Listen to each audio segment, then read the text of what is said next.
सुप्रभात विद्यार्थियों, मैं राकेश सिंह आज आप लोगों के बीच में फिर से उपस्थित हुआ हूँ। हिंदी कक्षा 12 में दूसरा पाठ है, द्वितीय पाठ है, जिसके लेखक हैं जैनेंद्र कुमार जी और पाठ का नाम है भाग्य और पुरुषार्थ। तो पाठ तो मैं अगले भाग में पढ़ाऊँगा, लेकिन उसके पहले मैं आज जैनेंद्र कुमार जी का जीवन परिचय पढ़ाऊँगा।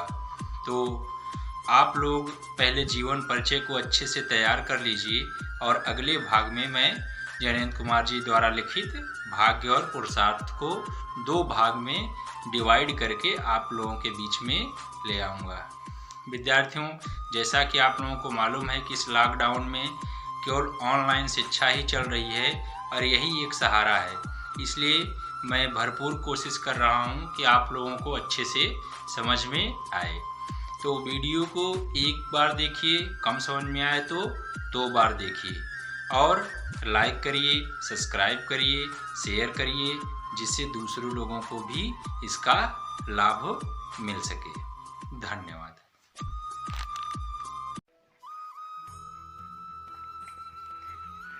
सुप्रभात विद्यार्थियों, मैं राकेश सिंह आज आप लोगों के बीच में हिंदी कक्षा 12 पाठ 2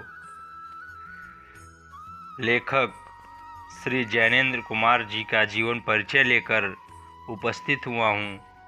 इसके पहले मैंने पाठ 1 के वीडियो को अपलोड किया है और जिसे मैं देख रहा हूँ कि आप लोग देख भी रहे हैं।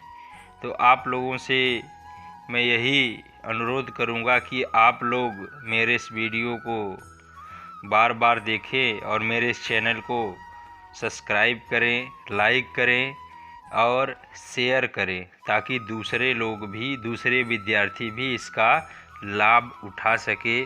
क्योंकि इस लॉकडाउन में पढ़ाई प्रभावित हो रही है, तो सरकार की मंशा के अनुसार ऑनलाइन पढ़ाई चल रही है, जिसमें सभी विद्यार्थी लाभान्वित हों, यही हम लोगों का प्रयास है। तो चलिए शुरू करते हैं जैनेंद्र कुमार जी का जीवन परिचय। प्रेमचंदोत्तर युग अर्थात प्रेमचंद्र के युग के श्रेष्ठ कथाकार जैनेंद्र जी का जन्म अलीगढ़ के कौड़ियागंज नामक कस्बे में सन 1905 ईस्वी में हुआ था। बाल्यावस्था में ही इनके पिता की मृत्यु हो गई। इनका पालन पोषण इनकी माता और मामा ने किया। इनकी प्रारंभिक शिक्षा हस्तिनापुर के जैन गुरुकुल ऋषि ब्रह्मचर्याश्रम में हुई। सन 1919 ईस्वी में इन्होंने मैट्रिक अर्थात कक्षा 10 परीक्षा उत्तीर्ण की।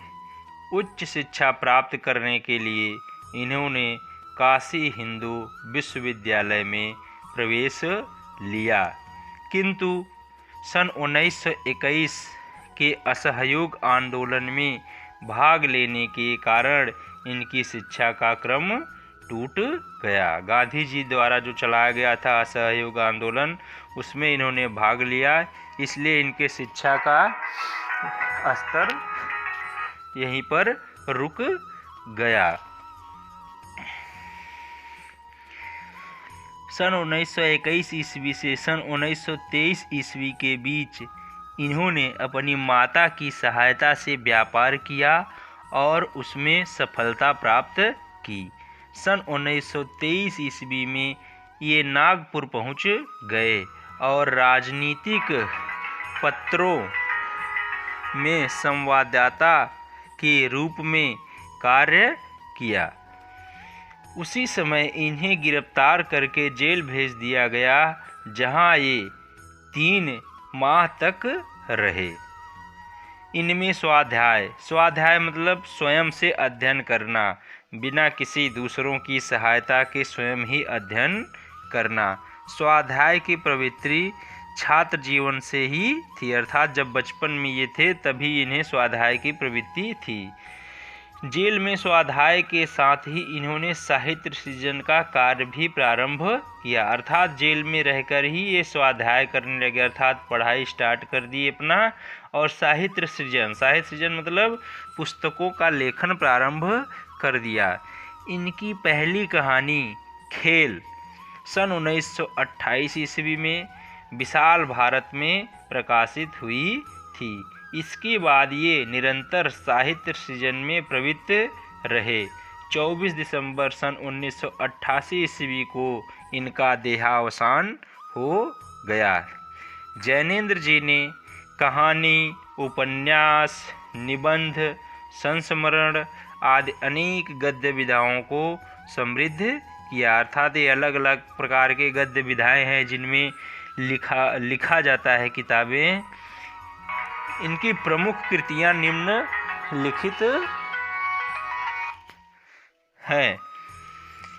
देखिए, पहला निबंध संग्रह। निबंध संग्रह में इनका है पहला प्रस्तुत प्रश्न, दूसरा जड़ की बात, तीसरा पूर्वोदय, चौथा साहित्य का श्रेय और प्रेय, पांचवा मंथन, छठवां सोच विचार, सातवां काम, प्रेम और परिवार। देखिए, उपन्यास इन्होंने लिखा परख, सुनीता, त्यागपत्र, कल्याणी, विवर्त, सुखदा, व्यतीत, जयवर्धन, मुक्ति बोध। फिर कहानियां हैं इनका फांसी, जयसंधि, वातायन, नीलम देश की राजकन्या, एक रात, दो चिड़िया, फिर पाजेब। इन संग्रहों के बाद जैनेंद्र की समस्त कहानियां 10 भागों में प्रकाशित की गई है।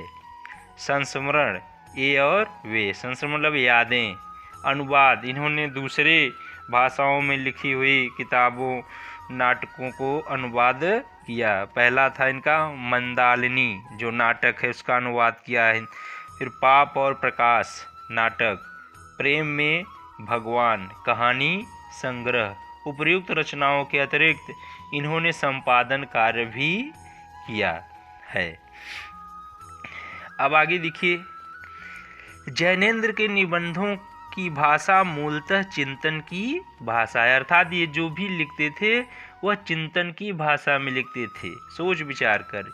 ये सोचा हुआ न लिखकर सोचते हुए लिखते थे, अर्थात ये पहले से ही सोचकर नहीं लिखते थे, ये लिखते लिखते सोचते चले जाते थे और अपने कहानियों को, अपने निबंधों को लिखते चले जाते थे। इनके विचारों में कहीं कहीं उलझाव आ जाता है, अर्थात समझ में नहीं आता। इनकी विचारात्मक शैली में प्रश्न, उत्तर, तर्क, युक्ति, दृष्टांत अर्थात उदाहरण आदि तत्वों का समावेश उसे गूढ़ता प्रदान करता है। शब्द चयन में जैनेंद्र का दृष्टिकोण उदार है। उदार मतलब कोई भी इन्हें शब्द चयन करना हो तो किसी भी भाषा का ये कर लेते थे, उस पर ये ज़्यादा विचार नहीं करते थे। ये सही बात को सही ढंग से उपयुक्त शब्दावली में कहना चाहते हैं। इसके लिए इन्हें चाहे अंग्रेजी शब्द से लेना पड़े, चाहे उर्दू से, चाहे संस्कृत के तत्सम शब्दों का चयन करना पड़े, चाहे ठेठ घरेलू जीवन के शब्दों का ग्रहण करना हो, इन्हें इसमें कोई संकोच नहीं होता। वस्तुतः जैनेंद्र की शैली इनके व्यक्तित्व का ही प्रतिरूप है। हिंदी साहित्य के विद्वानों के समक्ष जैनेंद्र ऐसी उलझन है जो पहले से भी अधिक गूढ़ है। इनके व्यक्तित्व का यह सुलझा हुआ उलझाव इनकी शैली में भी लक्षित होता है। अपने विचारों को व्यक्त करने के लिए इन्होंने विचारात्मक मतलब विचार, जो इनके विचार है उस रूप में लिखते थे। विवरणात्मक तथा विवरण देते हुए लिखते थे। प्रश्नात्मक, प्रश्न पूछते हुए लिखते थे, शैली का प्रयोग करते। भावात्मक, ऐसे निबंध नाटक लिखते थे जो भाव प्रधान होते थे। मनोविश्लेषणात्मक अर्थात मन के अनुसार ये अपने निबंधों को लिखते थे। आदि शैलियों का इन्होंने प्रयोग किया।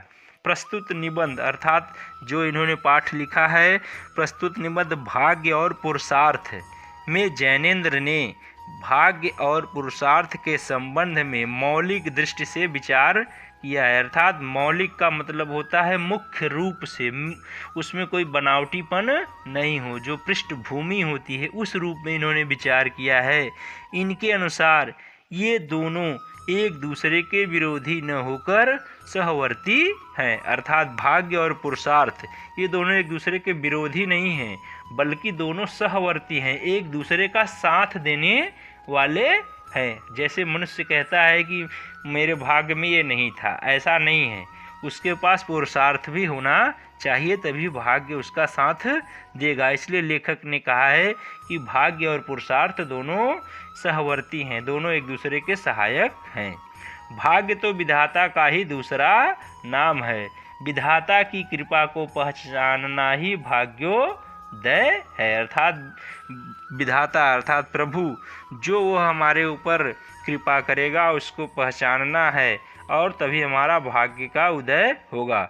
मनुष्य का सारा पुरुषार्थ विधाता की कृपा प्राप्त करने में ही है। अर्थात जब मनुष्य मेहनत करेगा तब विधाता हमारे ऊपर कृपा करेगा, और जब विधाता हमारे ऊपर कृपा करेगा तो हमारा भाग्य अपने आप ऊपर उठ जाएगा।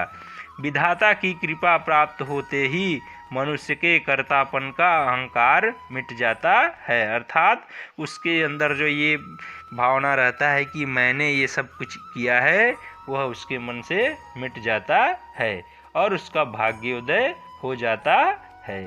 तो विद्यार्थियों, मैं अभी आप ये इनका जीवन परिचय याद करिए। इसके बाद अगले भाग में मैं प्रस्तुत निबंध भाग्य और पुरुषार्थ को लेकर आऊँगा। मैं आपसे फिर से दोहराना चाहूँगा कि वीडियो को 2 बार देखिए, आपको अपने आप यह जीवन परिचय याद हो जाएगा, और परीक्षा में जीवन परिचय अवश्य ही आता है। धन्यवाद।